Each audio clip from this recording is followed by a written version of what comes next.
السلام علیکم ناظرین، آج انشاءاللہ العزیز ہم سورۃ البقرہ کی آیت نمبر 42 پڑھیں گے۔ اعوذ باللہ من الشیطان الرجیم، بسم اللہ الرحمن الرحیم۔ وَلَا تَلْبِسُوا الْحَقَّ بِالْبَاطِلِ وَتَكْتُمُوا الْحَقَّ وَأَنْتُمْ تَعْلَمُونَ۔ بنی اسرائیل کو اللہ تعالیٰ کا خطاب جاری ہے، اس میں فرمایا اور حق کو باطل کے ساتھ نہ ملاؤ اور حق کو نہ چھپاؤ حالانکہ تم جانتے ہو۔ یہاں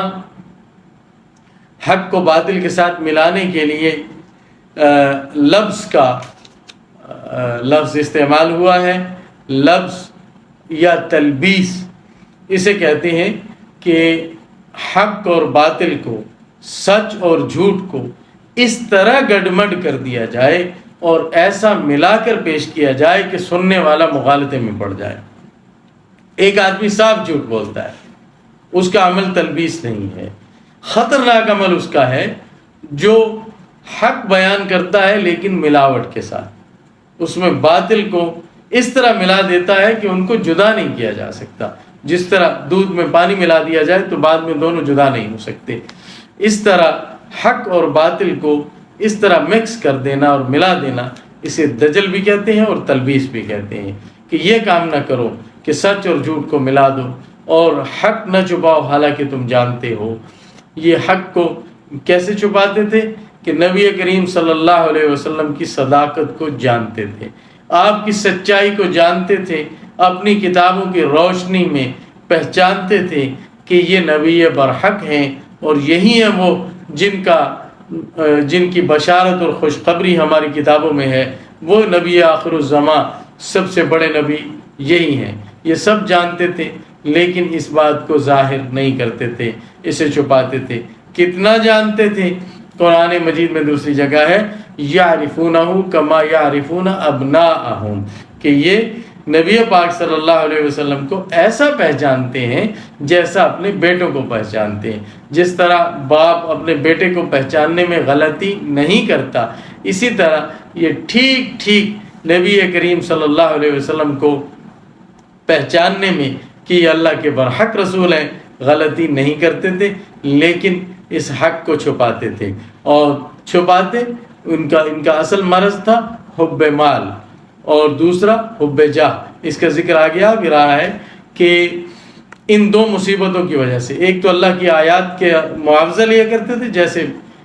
پچھلی آیت ہم پڑھ کر آئے ہیں، یعنی مال کا لالچ ایسا تھا کہ اس مال کی محبت نے ان کو ایسا بدبخت کر دیا کہ یہ حق کو چھپانے لگے، اور دوسرا حب جاہ، یعنی جو ایک دینی مرتبہ اور مقام ان کو حاصل تھا، جو ایک قیادت حاصل تھی، وہ قیادت ان سے چھن جائے گی، اس ڈر سے یہ لوگ حق کو چھپاتے تھے اور نبی کریم صلی اللہ علیہ وسلم پر اس وجہ سے ایمان نہیں لائے۔ حقیقت یہ ہے کہ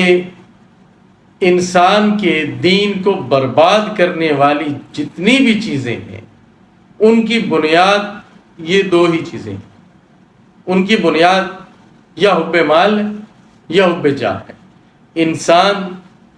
جتنے فساد کرتا ہے یا مال کی محبت میں کرتا ہے یا اپنے مرتبے، جسے ہم سٹیٹس بھی کہتے ہیں، اپنے سٹیٹس کی محبت میں کرتا ہے۔ مال کی محبت سے کیا کیا خرابیاں پیدا ہوتی ہیں؟ کنجوسی اور بخل پیدا ہوتا ہے، جس کی وجہ سے دولت مند آدمی کی دولت سے لوگوں کو نفع نہیں ہوتا بلکہ اسے خود بھی نفع نہیں ہوتا بعض اوقات۔ دوسرا خود غرضی پیدا ہوتی ہے، اور اس خود غرضی کی وجہ سے انسان سخت دل ہو جاتا ہے، کسی کا درد اسے محسوس نہیں ہوتا، خود غرض ہوتا ہے، اسے اپنی تجوری بھرنے سے ہے۔ اور کوئی لوگ اگر مر رہے ہیں، حتیٰ کہ وہ اپنے اپنوں کا گلا کاٹتا ہے اپنی تجوری بھرنے کے لیے، خود غرضی پیدا ہوتی ہے۔ اور تیسرا کہ تفریح کے اوقات میں بھی اس کا ذہن مصروف رہتا ہے، جو خاص تفریح کے اوقات ہیں جن میں انسان اپنے دل و دماغ کو سکون دیتا ہے، وہ وہاں بیٹھا بھی اس کی وہ دماغ میں یہی چیز چکر کاٹتی رہتی ہے کہ کس طرح میں اپنا سرمایہ بڑھاؤں، اور مال سے جو مقصد تھا راحت حاصل کرنا، وہ مقصد بھی اس کا فوت ہو جاتا ہے۔ اور سب سے بڑا نقصان جس کا ذکر اس آیت میں بھی ہے، ان آیات میں ہے، وہ یہ ہے کہ اس مال کی محبت کی وجہ سے وہ حق کا انکار کرتا ہے اور حتیٰ کہ کفر اپنا لیتا ہے، اور اللہ تعالیٰ کے دین کی ہر وہ ہدایت جو اس کے مالی مفاد سے ٹکراتی ہو، اس ہدایت کو نظر انداز کرتا ہے، بلکہ اکثر اوقات اس ہدایت کا مقابلہ کرنے لگتا ہے اور اس کے مقابلے میں اپنی رائے پیش کرنے لگتا ہے کہ جی یوں نہیں، یہ اللہ تعالیٰ کا حکم یوں ہے، یا یہ فلاں زمانے کے لیے تھا، اس طرح کی باتیں کرنے لگتا ہے۔ اور حب جاہ میں بھی کم و بیش حب جاہ سے بھی یہی خرابیاں پیدا ہوتی ہیں، جن میں حب جاہ سے تکبر پیدا ہوتا ہے، تکبر ہی انسان سے انکار کرواتا ہے حق کا، اور لوگوں کی تحقیر، جس میں ہدایت لانے والے پیغمبر تک شامل ہیں،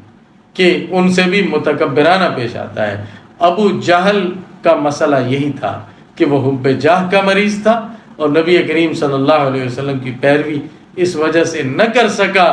کہ اس کا تکبر اسے اس بات کی اجازت نہیں دیتا تھا کہ وہ کس طرح